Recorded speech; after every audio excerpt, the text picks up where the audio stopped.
Bismillahirrahmanirrahim. Alhamdulillahirabbil alamin. Wa bihi nasta'in ala umurid dunya waddin. Asyhadu an la ilaha illallah wa asyhadu anna Muhammadan abduhu wa rasuluh. Allahumma shalli ala Muhammad wa ala ali Muhammad. Kita awali ta'lim kita dengan membaca Bismillahirrahmanirrahim.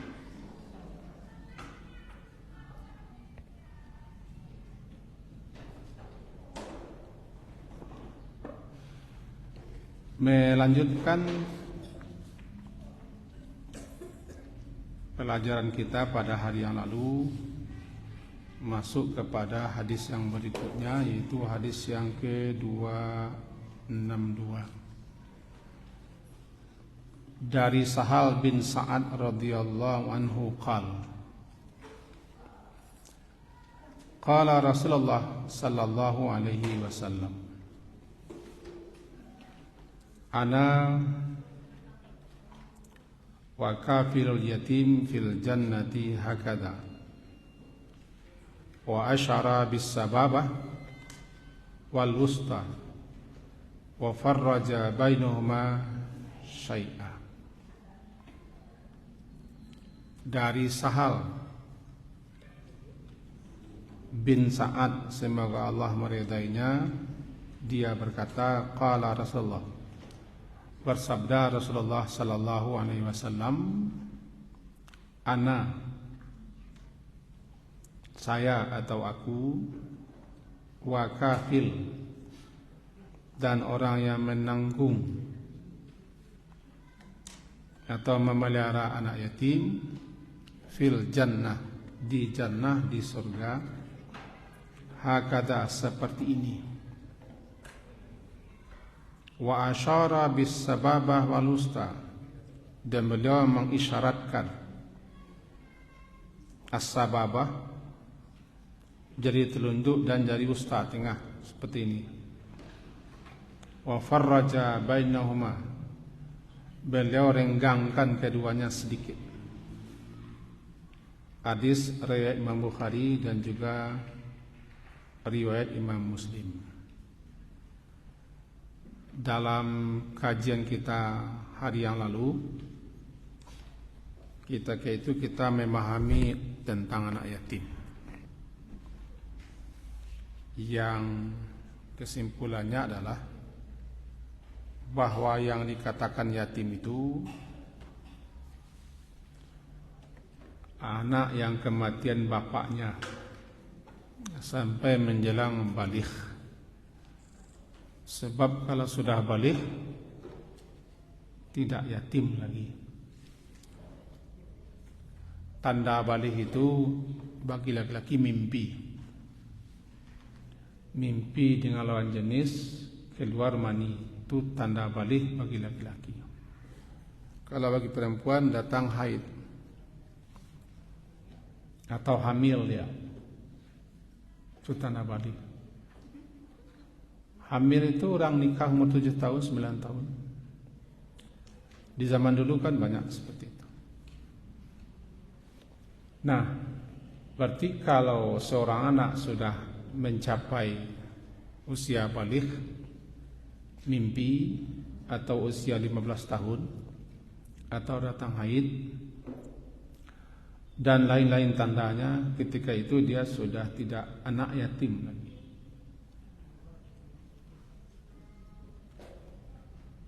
Cuman tetap kita menyantuninya, mengasuhnya, mendidik, memeliharanya, karena dia belum mampu berdiri sendiri. Cuma namanya tidak anak yatim lagi. Karena yang dikatakan yatim itu orang yang mati bapaknya sampai sebelum baligh. Baligh artinya orang yang telah sampai. Baligh, orang yang sudah sampai kepada usia tertentu atau kepada masa tertentu, di mana ketika itu dia sudah dianggap orang yang mukallaf, orang yang telah berhak diberikan suatu amanah, tanggung jawab, beban-beban kewajiban agama, taklif. Kemudian yang kedua, haji kita yang lampau, tidak dikatakan yatim orang yang mati ibunya. Kajinya bukan susah, tidak susah, kajinya yatim. Susahlah orang yang kematian ibunya. Tidak, kajinya bukan susah. Judulnya yatim. Susah, menderita, kasihan, segala macam itu urusan lain. Urusannya sekarang adalah anak yatim. Tetapi orang kita memasukkan dia kepada yatim, namanya yatim atau piatu. Kalau bapaknya sudah mati, yatim. Kalau bapak ibunya, yatim piatu. Jadi kata piatu tambahan di kita. Mati bapaknya, yatim. Mati pula ibunya, yatim juga. Tapi mati ibunya tidak yatim. Tidak yatim. Nah, ini yang perlu sedikit dijelaskan atau dipahami lagi supaya jangan salah paham pula tentang anak yatim. Ini kalau dia sudah kuliah bukan anak yatim, atau SMA bukan anak yatim. Lebih-lebih yang sudah dewasa model saya ini, bahkan sudah tua, tidak anak lagi, orang tua yatim.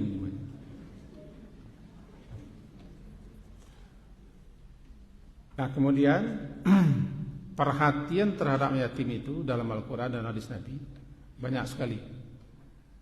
Ini menunjukkan tentang betapa pentingnya dan betapa tinggi, agung dan istimewanya orang yang memperhatikan, memelihara, mengasuh, menanggung anak yatim. Karena dia tidak ada bapaknya yang akan menanggung jawabi.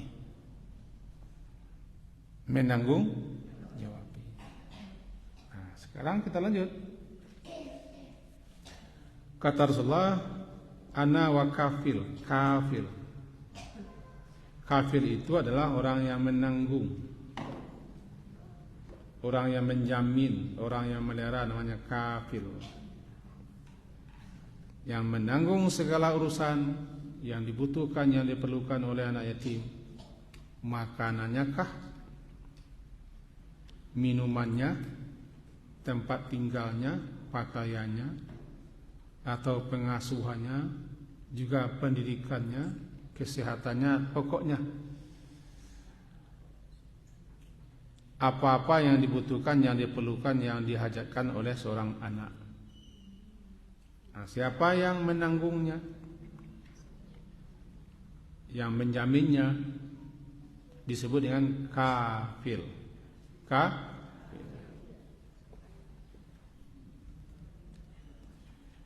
Di kita kan sekali setahun, setiap masuk Ramadan lalu dijalankan katidiang, kotak untuk anak yatim, atau dipajang di pintu masjid. Masukkan, nanti dekat-dekat akan hari Idul Fitri dibuka, lalu dibagi-bagi, sampai situ saja. Itu kan baru uang, baru.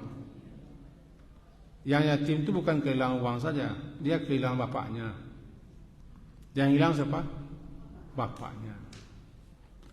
Makanya disukai orang-orang mengawini dan mengawani. Halo. Mengawini dan mengawani seorang ibu yang punya anak yatim. Ini yang sulit kita menerimanya. Yang sulit menerima itu bukan bapak-bapak, bukan pula ibu-ibu yang punya suami. Menikahi janda yang dia punya anak-anak kecil, Janda kematian suami, bukan janda cerai. Tinggi fadilahnya karena dia menanggung mayat. Tujuannya menikahi janda itu bukan karena ibunya rencak pada lujo. Salero condong karena lama, mato condong karena rencak, hati condong karena disukui lah. Ya kalau emosi bantu itu balam orang. Jadi cuman bukan nomor satu. Mulia sebetulnya orang yang menikahi seorang ibu-ibu yang punya anak yatim 3 atau 4 orang atau 1 orang yang susah kehidupannya. Nah, sekali lagi ini yang membuat sebagai ibu-ibu melihat saya tidak nyaman. Pandangnya agak sadis kepada saya sebagainya. Bukan saya yang akan menikahi anak yatim. Anak yatim tidak boleh nikahi ibunya, nikahi. Nanti kecil kan? Kecil.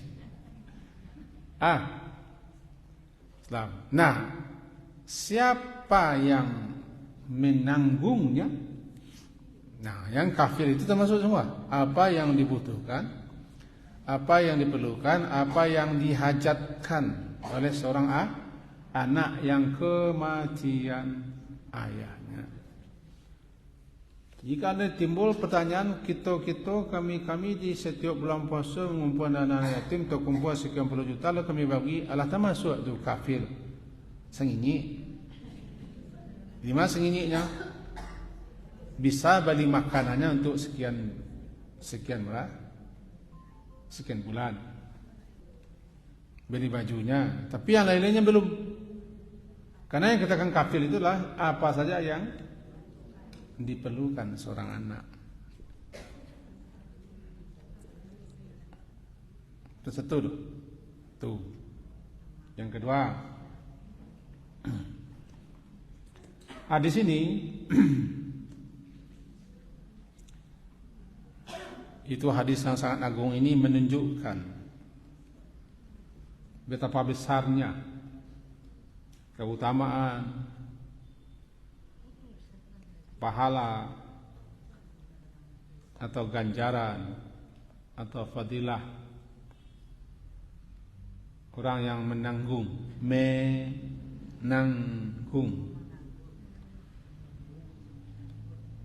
anak yatim dan mengurusi hartanya jika harta bapaknya ada. Bukan memakan hartanya, mengurusi.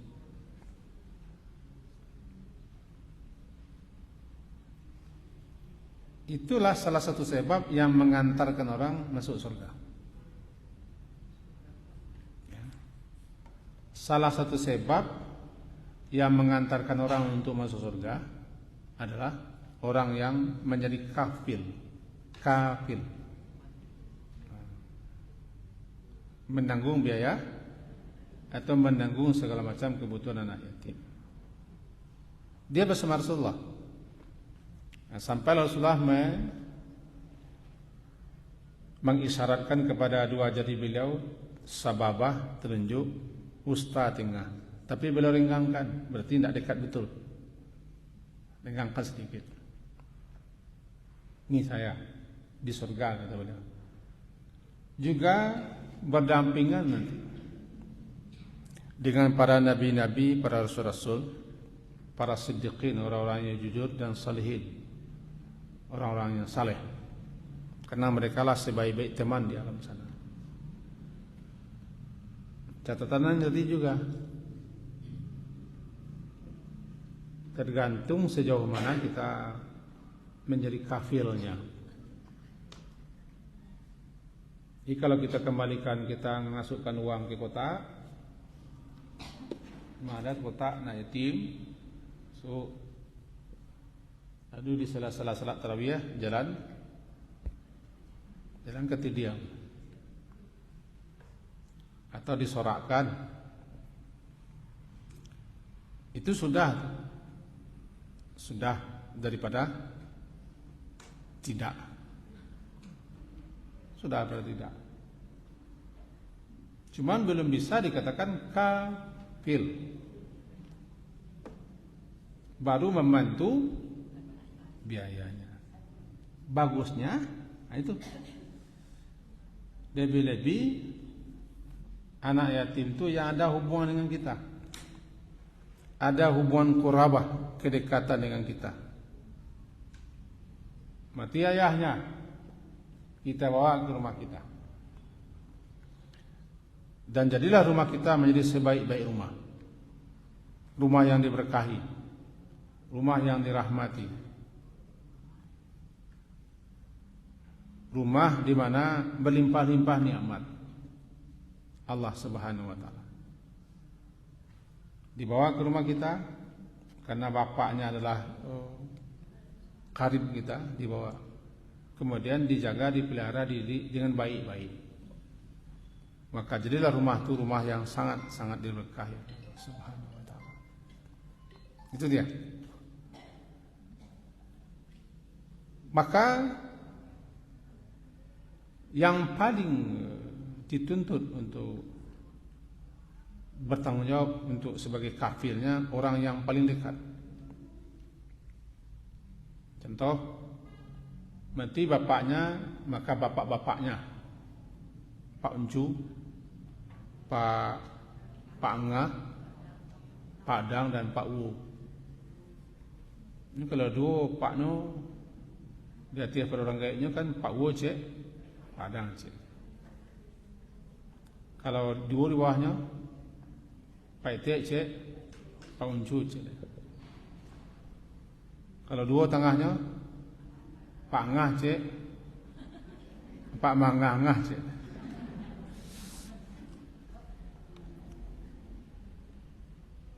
Bapak-bapaknya itu sebagai pengganti,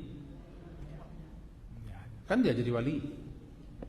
Yang menjadi wali siapa? Bapak-bapaknya itu disebut aba, abun, aba, atau kakeknya, atau kita sebagai ante, cek, tek, cek. Nah, beda ante ya tek. Ya, samanya karena kita mengambil punya orang lain. Dewa sesuatu namanya tek, ini ante. Dulu mama, kini om, kamu kan arah. Eteknya, terutama kalau yang yatim itu perempuan, maka yang paling berhak mengasuhnya eteknya atau neneknya. Jika anak itu masih butuh asuhan karena dia masih kecil, maka yang terdekat mengasuhnya lah pihak ibunya.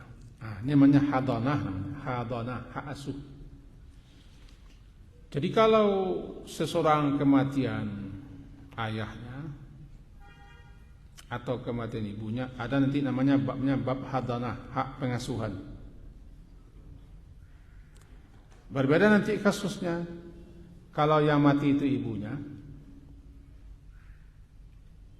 si bapak tetap bertanggung jawab biaya, kebutuhan. Lalu hak asuhnya adalah kalau ibunya. Kalau keluarga ibunya menolak, tidak masalah, tidak berdosa.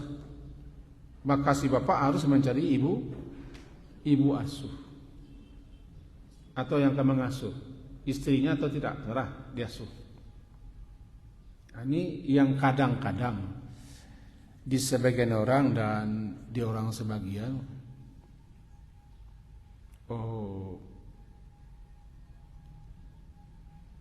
tidak terlalu diperhatikan. Karena tanggung jawab bapak itu besar. Saya tekankan kepada guru saya, kepada anak saya juga saya tekankan. Kita tanggung jawab. Kalau tidak mau tanggung jawab, apa yang tanggung jawab? Karena kita darah nasab, tidak bisa. Mati istri atau bercerai berpisah, anak tetap menanggung jawabi kebutuhannya ayahnya, dan tidak boleh ibunya melarang-larang, neneknya melarang. Apalagi diputuskan hubungannya, berdosa besar. memutuskan hubungan nasab orang. Misalnya dijelek-jelekkan, dikatakan buruk-buruknya, atau dicari-carilah supaya anak ini jangan dekat dengan keluarga bapaknya. Itu salah besar, berdosa besar, memutuskan hubungan rahim orang, berbahaya, sangat berbahaya. Halo? Halo? Kan alun terkerja oleh? Mudah-mudahan alun. Jangan. Yang bercerai itu bapaknya dan ibunya. Itu jelas. Saya katakan, yang bercerai bapak ibunya. Kakek neneknya bertanggung jawab kalau anaknya susah. Kakek nenek pihak ibu, pihak bapak, bukan ibu. Karena pihak ibu itu orang lain. Ke dalam Islam kan? Tetapi di kita, dulu dah cucu di rumah awak, cucu di rumah orang. Rupanya cucu di rumah orang kok cucu mana? Nasab anak cucu nasab awak adalah cucu di rumah orang. Cucu di rumah awak kok anak orang Aceh, anak orang Ambon, anak orang Medan, orang Jawa. Kalau lakinya orang Kanada, anak orang Kanada.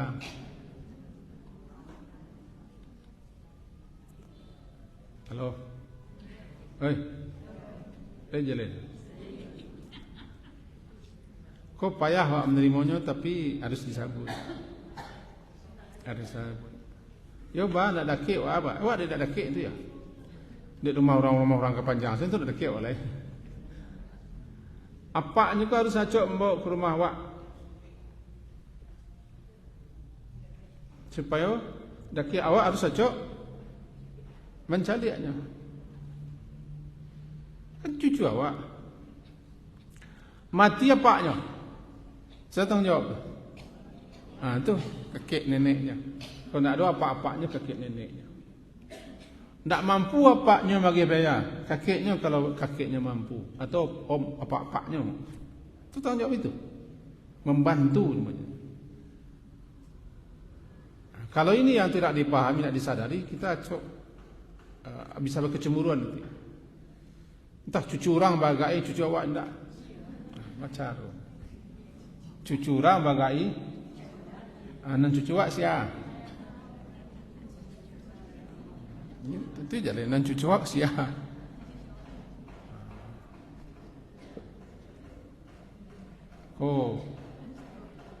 Agak tanggung-tanggung susah kau melaksanakannya. Kalau memahaminya lah paham dan payah melaksanakannya susah. Di satu saat nanti kalau apa nak ambil anaknya, kita sebagai nenek pihak ibunya bisa nahan anaknya. Paknya lagi. Kadang atau bagaimana nya kemasuk tidak bisa nahan. Sebab itu anaknya. Kira begitu. Ko ndak ko panjang ko anu lawak beko. Karena yang lawak beko. Mati bapaknya, maka tanggung jawab beralih kepada yang terdekat dengan bapaknya, kakeknya, atau saudara bapaknya. Ndak omnya dah. Kalau di Minang kan mamak nekoh. Kanak-kanang. Iya di Minang, anak di pangku kemenakan di Minang. Tapi yang paling bertanggung jawab siapa? Keluarga bapak. Andai kata nang meng mamak nekoh ndak salah, cuma di Minang salahnya. Di Minang kabau salah. Dia salah. Awak mama orang. Di Pabia nama yang kenakan no. Awak dia piti. Tu kena di Minang. Sebenarnya yang paling yang Pabian sia keluarga bapak. Kira begitu. Nang enggak susah ni statement tu loh. Ngai celik-celik anak-anak ke Bali. Mengai cari anak ke Bali. Ini mencari anaknya. Ya. Anak macam memang anaknya. Kalau indak, kok kalau indak tu urusannya nan jadi kalau nya mencari anaknya jan. Ya. Kuda gian sen anak kenyo. Nonton jawab. Tapi kau bari. Bari. Kita anjak kerja ni jalan mana sinan.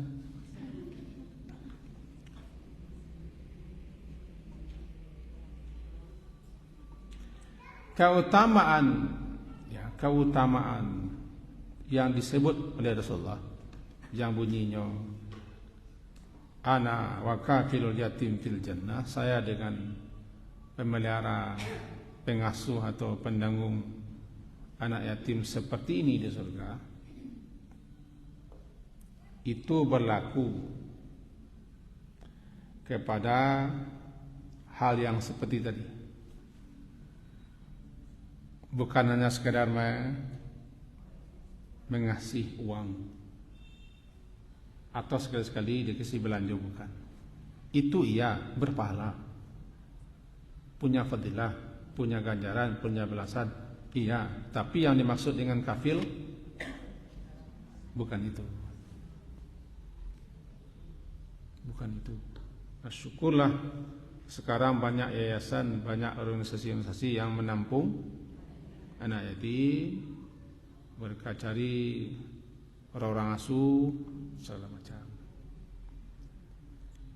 Cuman itu pula di sebagian tempat, di tempat-tempat anak yatim, kadang-kadang pengasuhnya tidak ada. Sebetulnya harus dicari pengasuh yang betul-betul mempunyai jiwa asuh. Atau sekarang orang yang ahli kejiwaan. Kan ada sekolah jurusan apa namanya? Psikologi, sekolah anak. Itu dibiayai. Karena dia menghabis uang atunya itu. Jadi bukan amai-amai yang cuci kerajo. Sebenarnya kalau bagi rumah-rumah yatim, panti-panti yatim harus ada pengasuh yang pro. Itu anak yang butuh rawatan, jagaan, perhatian. Bukan hanya biaya-biaya. Jadi bersedia pula kita membiayai seorang ibu, seorang bapak atau suami istri untuk sehingga dia habiskan waktu itu. Kalau 500 ribu sebulan, tentunya kerja. Anak di pabiase, jadi anak berkeliaran di luar pabiase. Itulah hanya 500 ribu sebulan. Banyak noka. Habis bari aku tu dua lalu makan. Bari sebari. Dimakan selagi bini bari, itulah. Saya pernah di panti. Bukan jadi anak yatim, tapi pernah ikut serta di panti. Begitu yang namanya mana kok? Ndak si Susi, Simun namanya. Simun. Hanya nyumbang ndak bara, donatur penembadian nyemisi 5.000, 10.000, tapi nak mencono baseleweran kepada pengasuh. Lari pengasuh ko penyang. Bu anak yatim 30 orang. Ketik-ketik. Yang digaji 500.000 sebulan. Bagi bari 20 liter atau 30 liter. Ini berenang.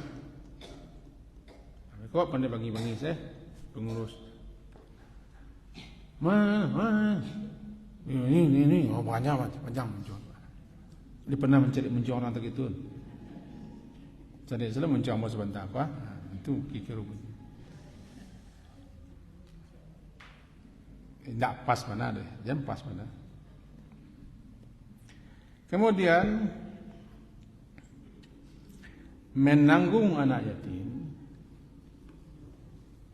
yang poin ke-6 akan mendapat pertolongan dari Allah. Itu jaminan Allah. Wallahu fi aunil abdi. Allah itu selalu dan senantiasa fi aunil abdi. Masih halaman 1. Halaman C. Fi aunil abdi. Allah senantiasa selalu auni, menolong, membantu seorang hamba, maka al abdu, selama si abdu, si hamba itu fi auni akhi, selama si hamba itu membantu, menolong saudaranya. Ini umum. Nah, kita ambil yang umumnya dulu, bahwa kalau kita ingin ditolong Allah, ingin dibantu Allah dengan bantuan pertolongan khusus, caranya itu bantu, tolong orang, bukan adiktif, bukan, umum.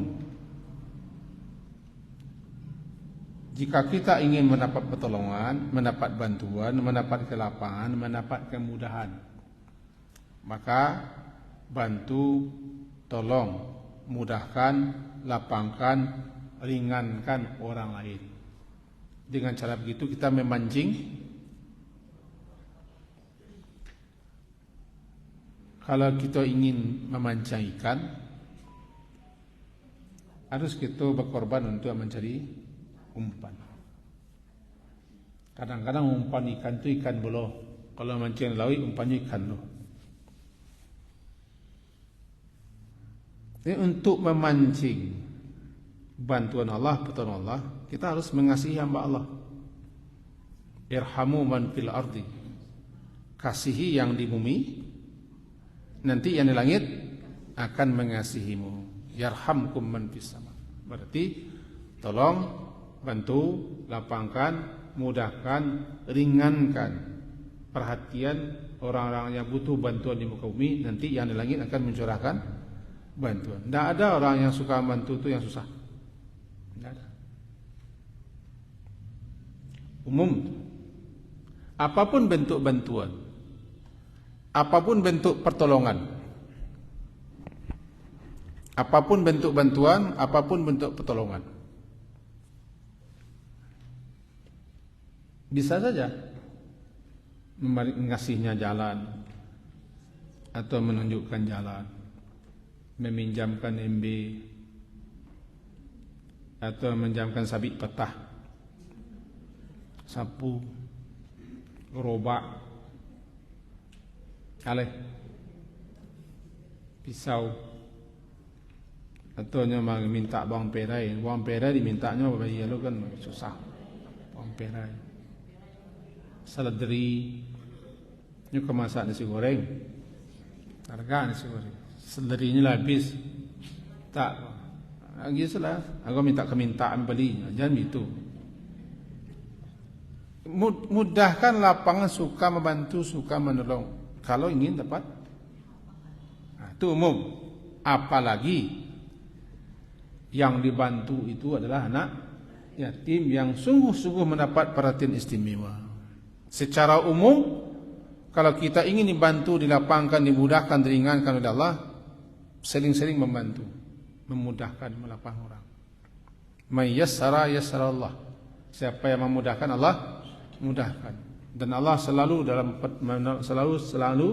menolong seorang hamba selama hamba itu menolong lain. Nah, sekarang kita alihkan, apalagi yang dibantu, ditolong, diperhatikan, dirawat, dijaga anak yatim yang memang diperintahkan. Jadi kalau ingin mendapat bantuan anak yatim, apa yang bisa dibantu-bantu? Tidak bisa mengasuh, tidak bisa menjaga, tidak bisa merawat. Ya, apa yang bisa? Jangan sampai tidak ikut. Ya. Lebih-lebih dia ada hubungan keluarga dengan kita. Hubungan keluarga gitu. Karena tanggung jawab itu lebih dikira-kira Pak. Karena yang paling bertanggung jawab orang yang paling rakit.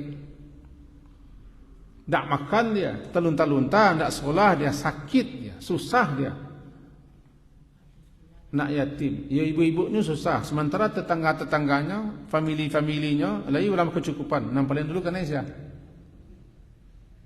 famili saudaranya. Cerita si akah, wah susah. Nalah kematian suami, anaknya bertiga, dan sanak-sanaknya tidak peduli, keluarganya tidak peduli. Padahal sanak-sanaknya, saudara-saudaranya, kerabatnya orang men sadar Allah. Beruang orang itu saudaranya. Baca lo kyo, beruang orang itu sadar Allah. Beruang ko bahasa Arabnya zebi. Anakku nak sekolah, tidak ada biaya. Rumahnya tidak tapeloi, lah tiri atau nampal yang dulu dituntut. Saudara, karib, kerabat, orang-orang dekat. Bukan kita yang jauh-jauh ini dituntut yang dekat-dekat. Kena itu yang paling dekat. Nah, di situ dituntut kita memperhatikan yatim. Itu loh. Nah, yatim. Anak bisa dibantu, ditolong.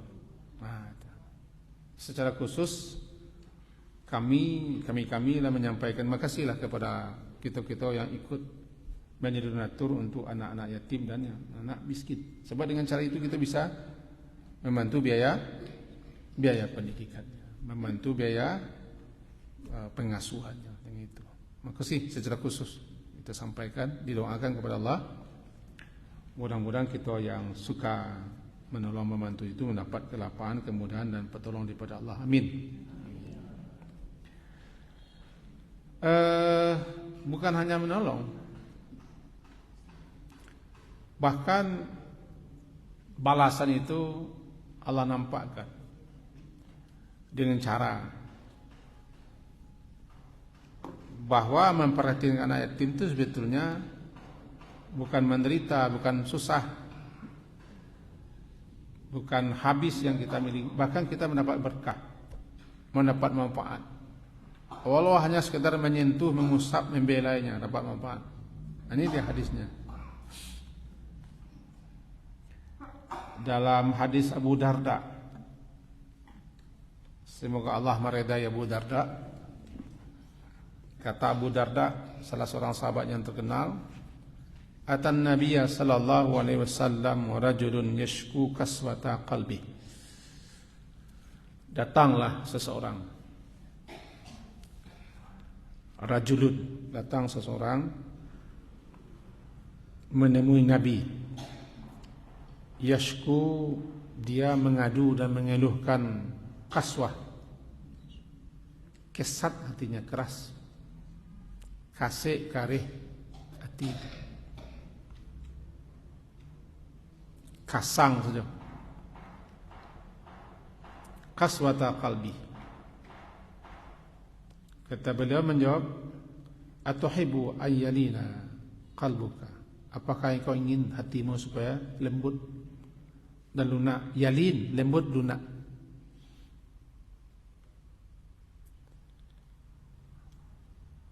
Wa tudraka hajatuka, dan engkau pun bisa memenuhi kebutuhanmu. Kata beliau, irhamil yatim, kasihi anak yatim, wamsah ra'sahu, usaplah kepalanya, wa at'imhu min ta'amika, dan beri makan dia dengan makanan yang kau makan. Yalin qalbuka, kalau begitu nanti hatimu akan lunak dan lembut. Wa tudrak hajatuka, engkau akan mendapatkan apa yang kau hajatkan. Hadis hasan sahih, hadis hasan, riwayat Tabrani dan Abdul Razak. Dalam hadis ini dapat kita ambil pelajaran. Pertama,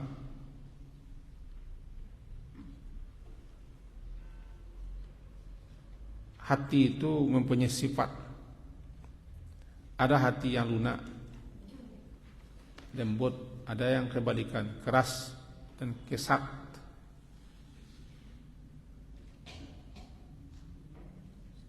Apa yang maksud dengan kaswatul qalbi? Tidak mau menerima kebenaran, Ndak lunak dia ketika menerima nasihat.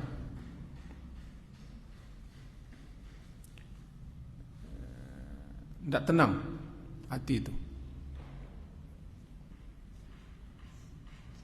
Sehinggalah menjadi ujar-ujar orang awak. Wah, kau semangkiang tu mana? Mangkiang tu hati tu. Mangkiang mada. Ndak muah diajai. Ndak kapalo nak kareh hatinya. Itu kasih. Bertemulah orang kepada Rasulullah, bertamu ya. Mengadukan hatinya keras, kesat. Taraso hati itu ndak, bagi orang punya hati terasa itu. Kasa, karih, mada, tangka, indah muah indah muah menerima nan orang dino meng na lalu lahi tahu dino nan dino men na badanga nan dawa ko dan terima. Kalau kebetulan orang tu apa anak awak, sudah ngacak pulang nanti. Apa anak awak kebetulan atau anak bujang awak atau saudara awak atau kenal awak, iki cengkehnya. Kalau nak lunak hati, lembut, nyaman, tenang dia tuh caranya. Irhamil yatim, kasihi anak yatim.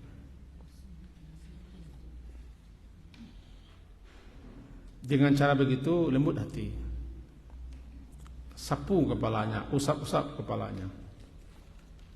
Mengalir, saya katakan mengalir kelembutan itu ke tangan sampai ke hati. Kasihi. Ya, kalau kita kasihan nanti hati kita lunak. Kalau kita mengusap, enggak. Pakaro bersentuhan pun kadang manfaat faedah bersentuhan. Jangan anak yatim ketika dalam salat saja bersentuhan dengan lembut. Orang yang tidak muah bergeser ke suuk kaki dah di sino yang no. Manake orang yang menyerah hatinya kerih. Kalau nak lunak hatinya nyaris bertemu langannya orang. Bertemu linu aidiakum, lunak kalah tangan kamu supaya lunak hatimu. Tertakut kan? Tak muah manake orang yang menyerah. Mangko ya. Saf itu kan harus, saf itu harus rapat kan? Harus rapat saf, lurus. Tapi tidak mau bertemu. Bertemu kita dengan musuh kadang gitu, rapik gini salat. Sentuhkan, nanti adu mengalir. Ya selagi kita tidak mau bersentuhan, tidak mau setagak, tidak mau sasaf, akan terus seperti itu. Sentuhkan tanganmu kepadanya, lembut dia. Akan menyentuh lo tidak mau. Lebih-lebih kami nak melapiak kami nak melapiak Lapiak ini minantu bagi lapiak kadang. Minantu petang ko pulang umrah. Iya giah no lapiak, kadang lapiak, bekangkang seseorang. Kita kangkang awaknya kan. Kadang-kadang ada orang sepeda. Tahu sepeda? Tahu. Dulu ketika mau sekolah masih senamiah. Apa-apa ko yo mama lah ukuran om lah. Sepeda rally. Kami dia anak-anakku tahu Uwi. Tangan ko sil. Jangan lihat sepeda. Kaca-kaca. Tiba beliau. Ikan luar seputangan mau ke mangkona. Sampai kini buat tabayang orang. Mangkoban orang.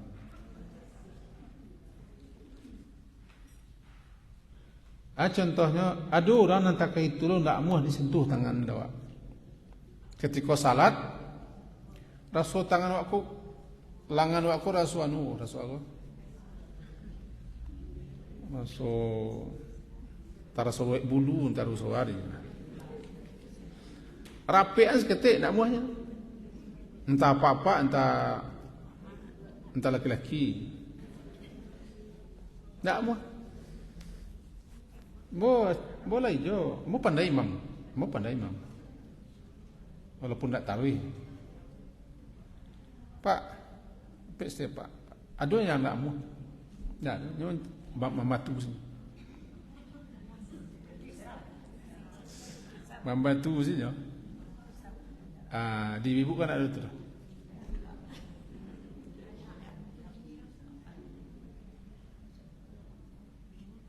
Jadi sentuhan itu bisa melembutkan. Tiba di menyentuh anak yatim, kepalanya mengalirkan kelembutan ke tangan sampai ke hati. Hati itu menjadi dua kaca-kaca lah kepala anak yatim. Sentuhlah dia, kasih dia akan melunakkan hati. Itu barakahnya. Seakan-akan Allah jadikan di badan anak yatim itu ada aliran kelembutan. Pegang dia, salami dia, sapu kepalanya, sentuh dia, tanyai dia. Itu akan lebih-lebih anak yatim itu nana do reki-reki ya Pak. Nggak usah jauh-jauh anak yatim, jauh-jauh kan cari yang jauh. Nggak usah ke pantinya, kadang-kadang di bawah ketiak wali anak yatim. Inginkah engkau lunak hatimu? Irhamil yatim. Sayangi anak, sayangi yatim. Wamsah ra'sahu, sapu kepalanya.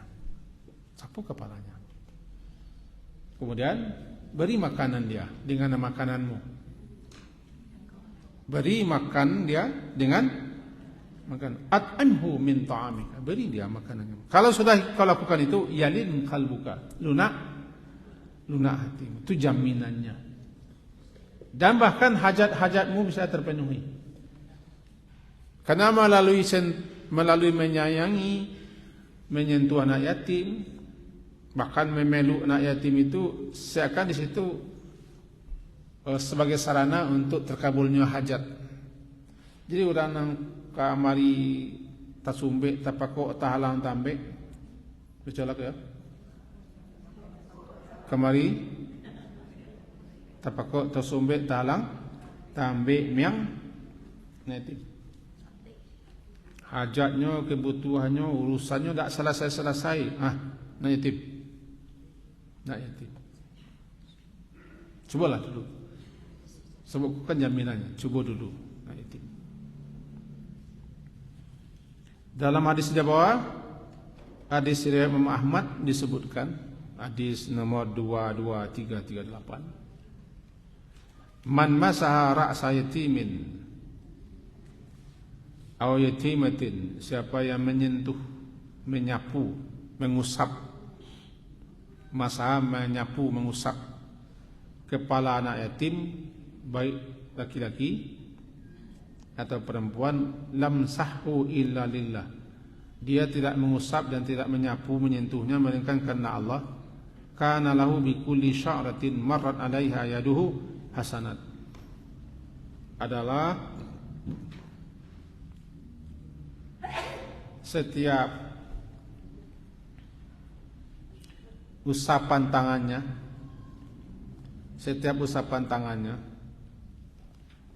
akan mendapat kebaikan sebanyak bara rambut yang dilalui oleh tangannya. Contohnya begini, anggap kepala, konang kepala. Mana kadang kepala pada badan?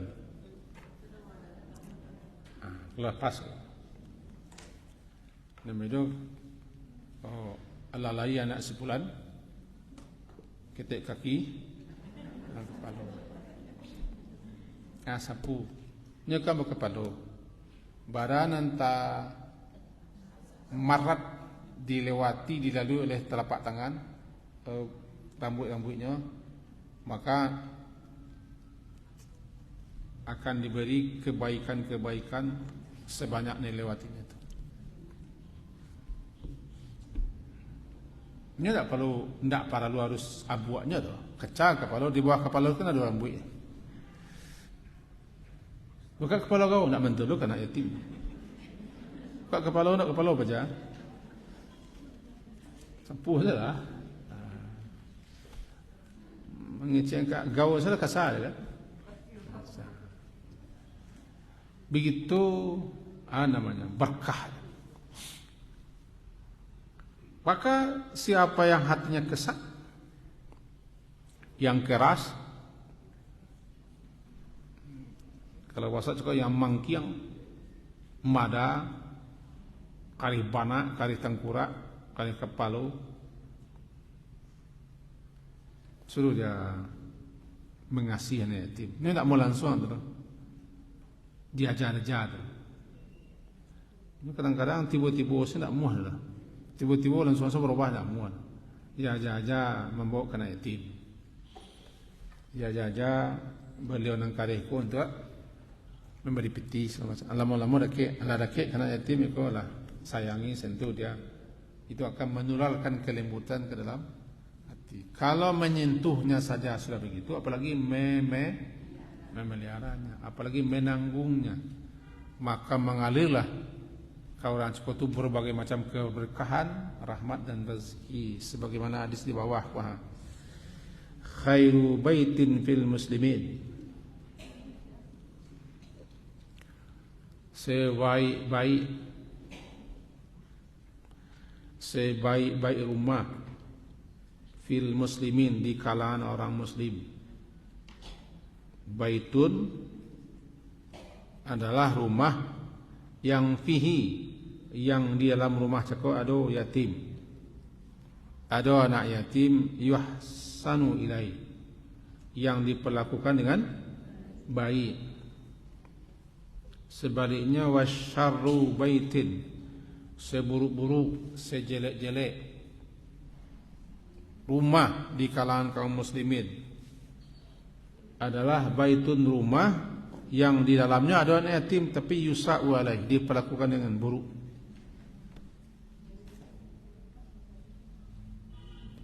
Maka kebaikan suatu rumah, ketenangan rumah, kenyamanan rumah, kedamaian rumah, itu salah satunya. Jika ada anak yatim di rumah itu, atau dipelihara anak yatim rumah itu, diperlakukan dengan baik, maka rumah itu akan menjadi baik, nyaman, tentram, damai, terhindar daripada berbagai macam pertengkaran dan kehebohan-kehebohan. Kalau ada anak yatim, ada anak yatim yang dikasihi di situ, yang disantuni, yang dipelihara, yang dijago. Cucu awak bah, kan anak yatim tu. Cucu awak, cucu di rumah awak bah. Nanti apa no? Tinggal awak nenek no, awak itiknya, tinggal awak wasuah. Itu mengundang datangnya keberkahan, rahmat, nikmat ke rumah itu. Dan itu di rumah-rumah yang sebaik-baik rumah. Tidak satu pun orang yang memelihara anak yatim yang kekurangan rezeki. Tidak. Anak yatim kecil orang mau rezeki. Kamu menyaksikan di mata kepalamu. Banyaknya yatim di rumah tu, di TK, banyak anak yatim. Tidak susah. Sebanyak tu tidak susah. Diperlakukannya sama yang anak. Disuruh orang cuci piring, nyapu baju sama, pakai ganti. Pokoknya tidak dibeda-bedakan. Antara anak dengan anaknya diperlakukan sama, tidak dapat istimewa, hak istimewa, atau tidak dipaksa. Karena nanti yang anak-anak yatim yang diperlakukan dengan jelek, dengan buruk, itulah syarru baitin, seburuk-buruk rumah. Jangan menjadi rumah terburuk, Pak. Lebih-lebih bagi etek-eteknya. Paknya mati, biarnya ndak ada. Tinggal awak etek-eteknya. Aku harus no patut diharia. Patut diajari. Patut dilacik kena salah boleh. Justru pabiannya kita secara tidak langsung menghardi, menyia-nyiakan. Kalau anak yatim tidak pangap-pangan, awak salah. Yang kedua loh, pabiamnya lah. Itu mencelaku anak yatim. Yo, pabiamnya lah, nyano nenek no. Ku akarajono, yang ambil. Aku kesalahpahaman seorang nenek.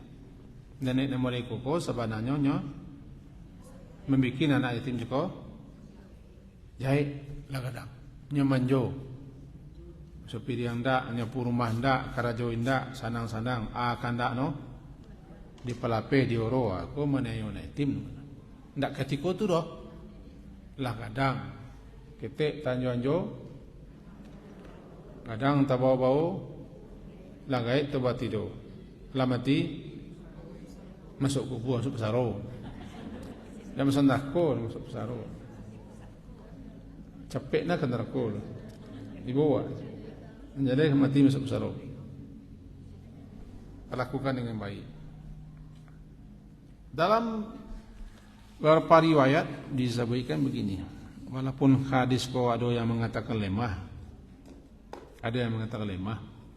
Cuma malah diambil aja patinya. Bahwa nilai ganjaran, pahala, balasan, keutamaan, keistimewaan, kedudukan orang yang memelihara, mencukupi kebutuhan anak yatim itu dalam hadis Ibnu Majah hadis 3670. Walaupun ada yang mengatakan hadis lemah, tapi kita baca dulu dari Abdullah bin Abbas. Dia bersabda Rasulullah sallallahu alaihi wasallam, "Man 'ala salasatan minal aitam." Siapa yang menanggung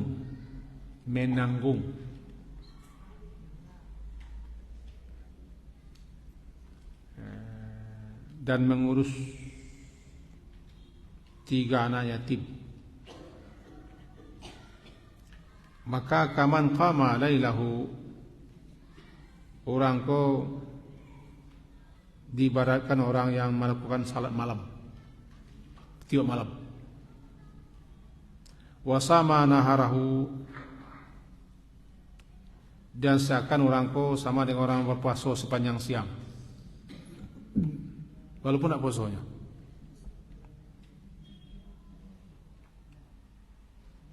Wagada waraha syahiran sayfahu fi sabilillah. Bagaikan orang ko berangkat pagi dan sore hari dengan pedang terunus di jalan Allah untuk pergi perang. Wa kuntu ana wa huwa fil jannah. Dan adalah aku dengan orang itu di surga. Aku dan dia di surga. Akhawaini, seakan keduanya kami bersaudara.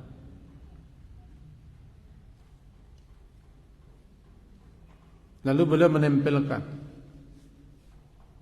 sababah dan usta, seakan dia orang itu bersaudara denganku. Siapa yang memelihara, yang menanggung biaya anak yatim 3 orang di rumahnya, nyo sekolahan, nyo biayai, nyo belanjoi, walaupun tak tinggal di rumahnya, tapi nyo lah membiayai. Seakan dia telah salat malam sepanjang waktu, puasa sepanjang waktu, dan berjihad fisabilillah pagi sore. Hadis ko Ibnu Majah, walaupun hadis ko ada yang mengkritik, tapi paling tidak menguatkan hadis-hadis yang lain bahwa begitu mulia, begitu tinggi dan begitu utamanya memelihara, menanggung anak yatim. Kemudian di samping itu bahwa kembali kita kepada hadis yang pertama. Kata beliau, hadis pertama, ana wa kafilul yatim fil jannah hakaza wa asyara bis sababah. Asyara, beliau mengisyaratkan kepada sababah. Kau sababah bang? Kalau kau usta. Asyara, beliau mengisyaratkan jari telunjuk dan jari tengah. Farraja, beliau renggangkan sedikit. Diserga. Apa maksudnya bersama beliau Rasulullah? Itu bukan berarti selalu bersama Rasulullah. Orang-orang pun nanti berada di di orang-orang dekat Rasulullah. Bukan berarti kamu harus lapai, kamu nyapain. Seperti ini, berdampingan di surga. Dia bisa bertemu, dia bisa bersua, bisa berjumpa dengan Rasulullah. Bahkan dekat posisinya, kedudukan dengan Rasulullah. Ini salah satu cara supaya kita bisa jumpa dengan Rasulullah, bersua atau bertemu. Lalu kita bisa nanti dekat dengan beliau di surga. Salah satu caranya tangguh anak yatim, pelihara anak yatim. Tidak ada anak yatim kita tangguh tu bahawa anak yatim siku tua-tua yang sedolana. Masuk dompet duafa, yatim dan duafa. Atau cari anak yatim yang sekolah, tanya-tanya, ada anak yatim nak, biarlah mau jamin uang sekolahnya, baju no bagai, jamin lah. Jangan tanya-tanya ke orang, jangan diagu-agu, biaya saja, tidak kekurangan peti. Cuma tu rezekinya ada awak, cuman awak nak mendapat awak nak mendapat manfaat untuk. Dia menganjurkan bapak ibu kalau memang iyo carilah anak yatim. Ada tetangga nak, ada keluarga nak, ada famili nak, ada dan sana, ada orang kenalan kita yang punya anak yatim. Yang susah susah, payah. Kadang-kadang makan, kadang-kadang tidak, kadang-kadang tak sekolah leh. Nah, sekolahlah, kecil kamaknya, kecil neneknya. Masalah sekolah, biarlah ambo biayai sekolah no. Mau biayai sekolahnya, ambo urus sekolahnya. Dan sekolah macam. Kita berartilah mencalonkan diri untuk dekat dengan Rasulullah. Dekat dengan Rasulullah. Tapi kalau setiap bulan puasa yang dakiknya pergi jauh. Dakik pergi jauh. Mesti bulan puasa kan. Itu pun bulan puasa itu dia mengarih-ngarih lo pengurus mungkin. Dibagi lo sekian banyak. Ada yang dapat 200, ada yang 300, ada yang 500. Segitu. Itu kebaralah baru. Dan dibutuhkannya biaya sehari-hari. Uang sekolah atau tinggal dengan orang tua perempuan atau neneknya, tinggal kontrak, itu yang dibutuhkan. Rumah kontrak, biaya lampu itu yang dibutuhkan. Sekali setahun itu susahnya. Dengan catatan la yukallifullahu nafsan illa usaha. Allah tidak akan beri beban di luar kemampuanmu. Maka pernah ada seorang ibu berwasiat kepada anaknya. Wasiatnya begini. Ibu kalau meninggal ibu nan analah biasa ibu pembuik menyantuni anak yatim, lanjutkan kalian. Kalau kalian ingin berkhidmat, lanjutkan. Nan sawah tu itu jangan dikecak-kecak. Nan sawah tu lah spesial untuk anak yatim. Luar biasa nasihat orang gaib. Berarti pahalanya akan terus mengalir. Awak lu kemati le tu. Ndak begitu kaji. Ndak awak lu kemati lah. Kok mati dia. Kok mati itu cepet saja. Petang kau anumi tu meninggal. Suami no. Masih bergaduh-gaduh ya cucu, anak. Orang Padang kamu. Entah terengah gini tidak. Tinggal. Sudah bergaduh-gaduh ya anak di rumah. Tiba-tiba kambuh apanya. Lambuang, asam lambuang. Tidak sampai mesaki wafat masalah. Akan sebentarnya. Dari galak ke sebalik. Jadi jangan anggap awak nu kemati lah tu. Wasiat. Perlu wasiat perlu. Sampai kini anaknya masih tetap melanjutkan anak dipesankan orang tua. Kalau awak ingin berbakti ke orang tua, anak lari kerja orang tua dulu. Baik-baik ni lanjut saja. Kok orang gaib kita dulu di kami namanya di organisasi Badeh Ganggaman. Tahu Badeh Ganggaman?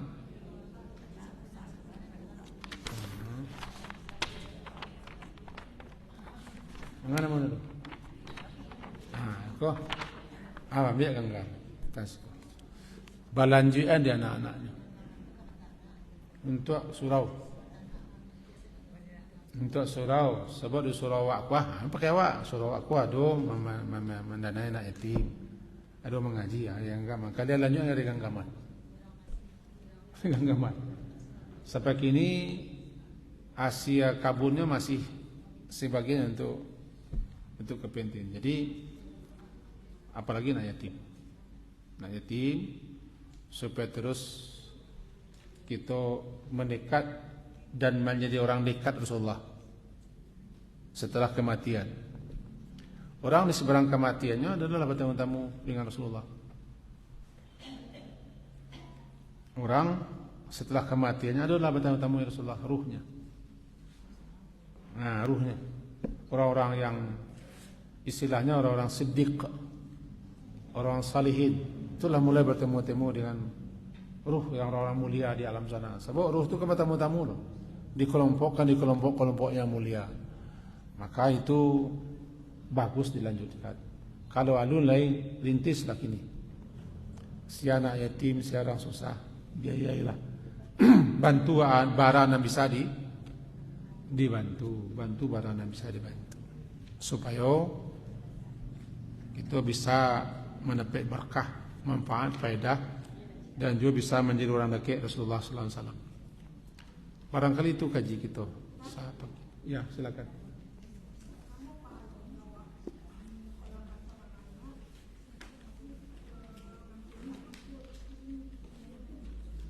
Pahalanya sama, tapi beda. Sama-sama berpahala, tapi nilai pahalanya beda. Karena yang satu tidak mampu, satu nak yatim. Orang yang nak mampu apaknya lagi. Berarti apaknya masih bisa mengakeh. Cuma ketika itu dia nak mampu di satu saat bisa jadi terbuka rezekinya kan. Sementara anak yatim apaknya tidak mengakeh. Kau mengakeh? Beda. Anak iko si A kita biayai, dia susah nak mampu bagus, luar biasa. Kadang palon, kadang berkah, kadang apa. Iko si B, anak yatim. Sama-sama susah. Tidak bisa keduanya awak pilih cik, pilih anak yatim. Kenapa? Anak yatim bapaknya tidak ada. Orang susah bapaknya ada. Ketika itu yang susah. Ketika itu apa? Tapi sesaat nanti bisa jadi bapaknya menjadi presiden. Terpilih. Sementara anakku tidak ada, itu bapaknya. Kan namanya. Kalau bisa kedua-duanya. Kalau bisa kan, roh milah. Anak itu yang pak banyaknya. Oh begitu. Kalau begitu alasan itu apa aja deh. Kalau banyak, apanya banyak, tapi nak tanggung jawab nak do. Tanggung jawab nak do. Cari anak yatim yang itu. Kalau anak yatim dah berkelabian, tak usah lah cari anak yatim nomor itu supaya terasul. Nah, gitu. Sekian saja de korban Laila mulai, jadi tak capek, tidak cepat kita bahas tentang korban. Jadi kira-kira dalam sekian kajian yang akan datang baru kita bicara tentang hal-hal yang berkaitan dengan korban. Telah diakhiri dengan subhanakallah bihamdika asyhadu an la ilaha illa anta astaghfiruka wa atubu ilaik. Sallallahu ala Muhammadin wa ala alihi wa ashabihi ajma'in. Alhamdulillah. Assalamualaikum warahmatullahi wabarakatuh.